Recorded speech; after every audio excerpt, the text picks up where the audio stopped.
Um, in a typical week, I usually get to go outside and work through nature. I'd say 6 days a week for about 10 hours a day. I'm a ranch hand, so I work outside all the time. My profession as a ranch hand gets me to a lot of different places. Getting to do a lot of different things. I've worked with cattle. I've worked with horses. I've gotten to go out to explore new trails. I've gotten to train a lot of the animals. And if I'm not working with the animals, I'm working on the farm or the ranch, building something or trying to help corral the animals or even trying to make it a prettier place to be. And I get to be in nature every single day. I get to be outside working in the dirt, in the fields, in the mountains, in glory, pretty much. When I'm in the city, it gives me a sense of claustrophobia. I hate being next to everyone. It's so crowded. There's no security. You have eyes on you at all times. You can't be yourself. And it's so dirty and so polluted. You can't think straight because you're always trying to get a breath of air, always trying to stay away from this or that. And when I'm in nature, it gives me a sense of security. It gives me that that sense of being clean, even though it's still very dirty, but it's a natural dirty. And I'm a hunter, so I get to be very close to a lot of the natural wildlife that goes on outside, and it's perfect.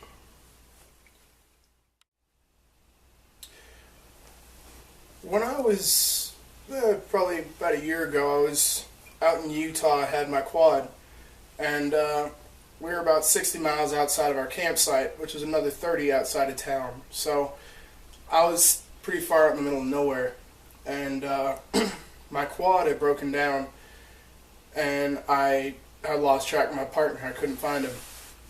So I was outside in the middle of the desert. The trail had gotten pretty hard to see, and it was getting dark out, and all I had on me, I had a blanket, I had my sleeping bag on me, and that was it. My walkie-talkie was dead, so I couldn't get in touch with him. So I had to hike up. I was on a little ravine. I had to hike up on the mountain, and just to get away from any flash flooding or anything like that.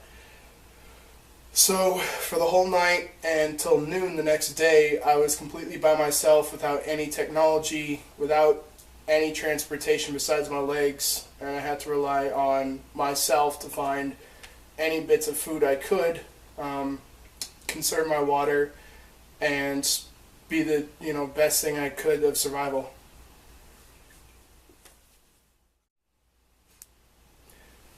The opposite of nature, I'd have to say, would be in the middle of the city or somewhere that's way too crowded.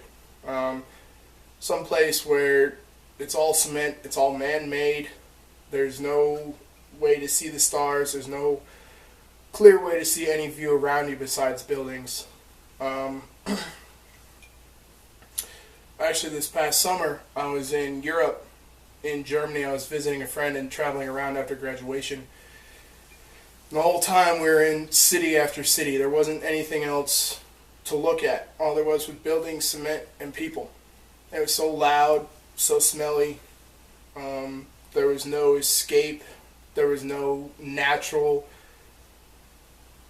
architecture. There was only buildings, cars, people, and it started to get to my head. It can make a person go crazy. It's sad today seeing everyone being so disconnected from nature and from their roots because they're focused on so many other things, which also is affected by a large quantity of social media and instant access to the web and communicate with other people around the world.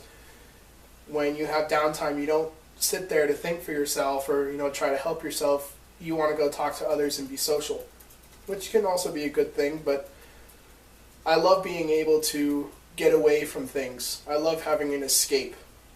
And when I'm in nature, I see a lot of the world hasn't changed much. You like to think to yourself while you're in the middle of everything that the world is too busy to concentrate on you or that you're too busy to concentrate on the world.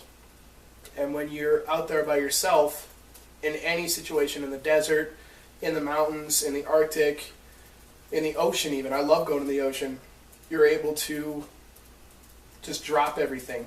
It's like nothing else matters besides being at peace.